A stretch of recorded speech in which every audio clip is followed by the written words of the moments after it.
প্রেমের ডোরি বন্দরে মন মদিনা শোনে আল্লাহ নবী জীবনাইল কি প্রেমের কারণে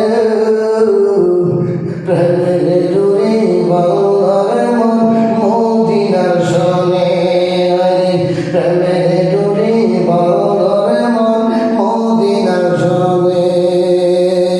আল্লাহ বানায়া যে